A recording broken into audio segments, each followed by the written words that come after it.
All right, so let's get ready to go deep.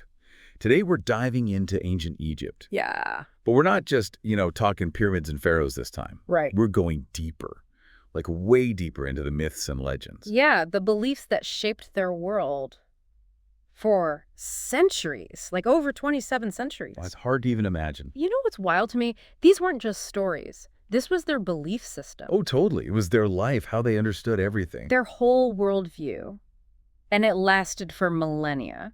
Which is mind-blowing. Hmm. Especially because, we've got these excerpts, right, from this text on Egyptian mythology. Right. Some really fascinating stuff in there. It's amazing how these weren't just, campfire tales. This was their religion. This is what they lived by. Absolutely. A living, breathing religion that touched every part of their lives. It's hard to overstate that impact, you know what I mean? It's true. Their daily routines, how they saw the cosmos, everything. Yeah. Which brings us to, I think, the best place to start. The creation myth. Oh, yeah, the one where it's all just this big, A vast, watery abyss. Exactly. Yeah, they believed that there was this really, really specific progression from chaos to order. Right. And that chaotic beginning. That's none. None. God of this primordial ocean. None. It doesn't exactly scream like powerful creator deity, does it?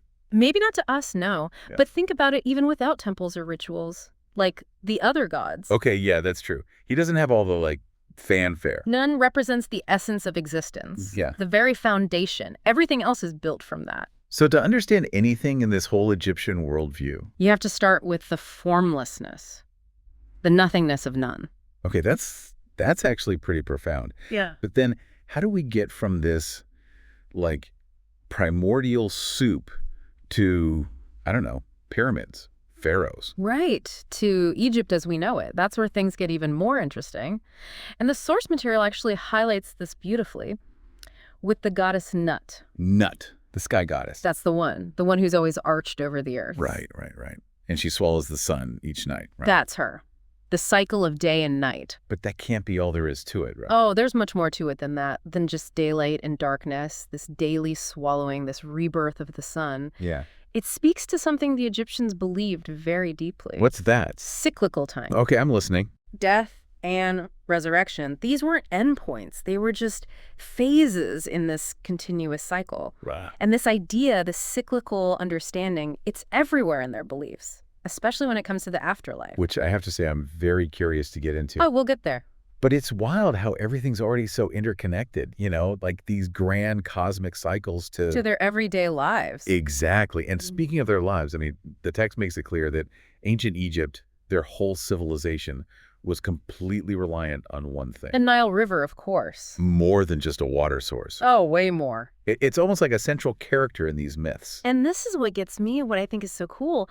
They weren't being metaphorical when they called it, the giver of life. They believed it. The Nile was a god. Happy. And why wouldn't they? I mean, their entire civilization depended on the Nile's floods. It's all there in the text. The way they timed their farming, everything. Synced up with this river. With a living god, as far as they were concerned. That's incredible. They weren't just tracking time. They were living it, religiously. And surviving by it. Because let me tell you, this wasn't some superstition. It was real life.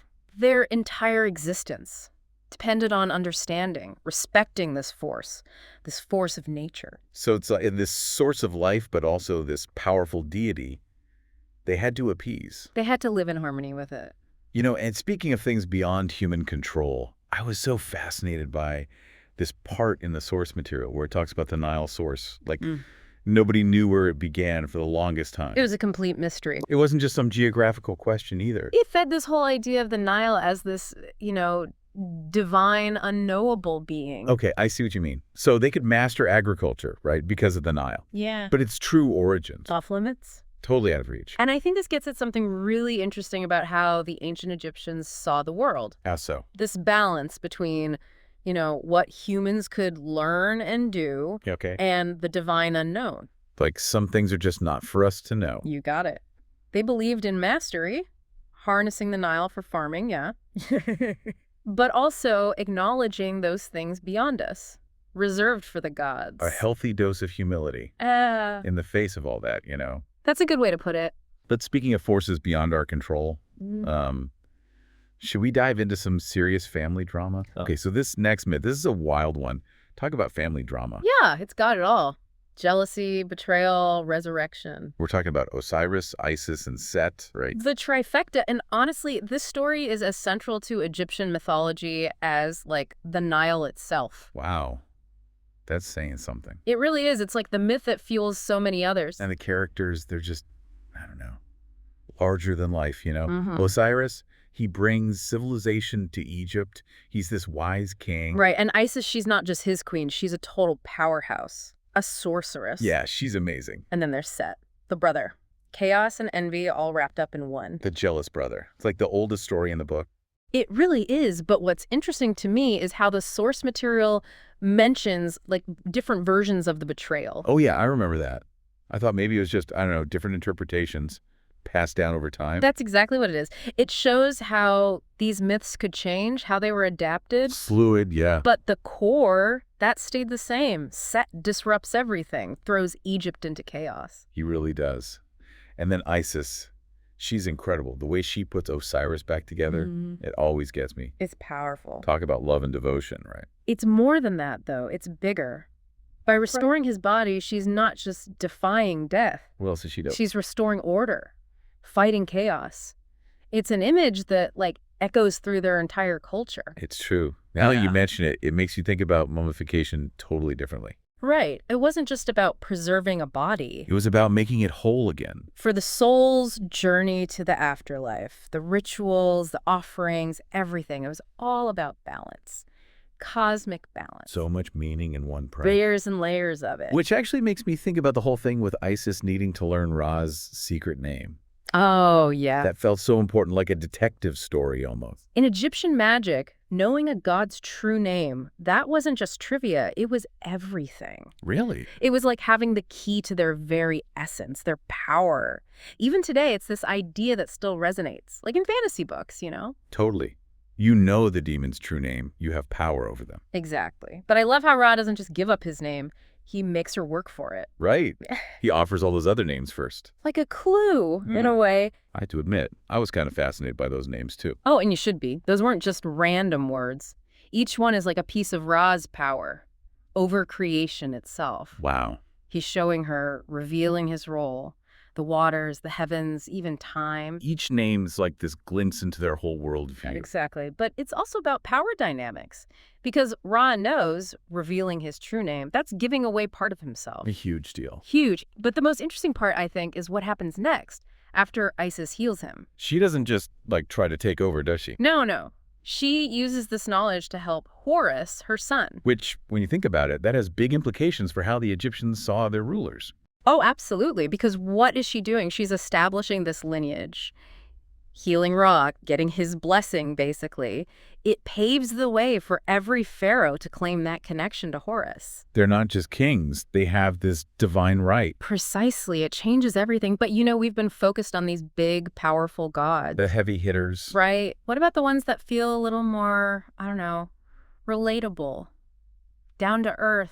It's true. It's like you have these major players, these forces of nature. Yeah. But then there are these other gods, the ones that feel almost like, I don't know, companions. Right. More approachable. Like Bastet, the cat goddess. Ah, yes. I always loved her. But I gotta say, those statues with those calm little smiles. They do make her seem pretty tame. Right. Like totally domesticated. And that's actually a really important part of her story, that shift, you know? Really? Oh, yeah.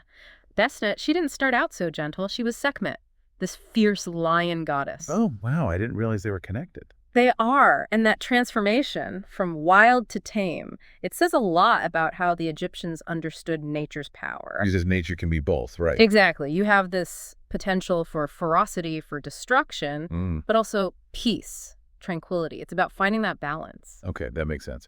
And is that why Hathor's mythology is so, I don't know, all over the place? She's love and beauty, but also rage. That duality again. Hathor's a great example because in some stories, she's this force of pure fury, Well, like the embodiment of chaos, and then Ra has to step in, stop her rampage. okay, how do you do that? Well, according to the myth, he gives her beer, You what? tons of it, to quench her thirst, calm her down. I guess that's one way to deal with your problems. Yay, whatever works, right?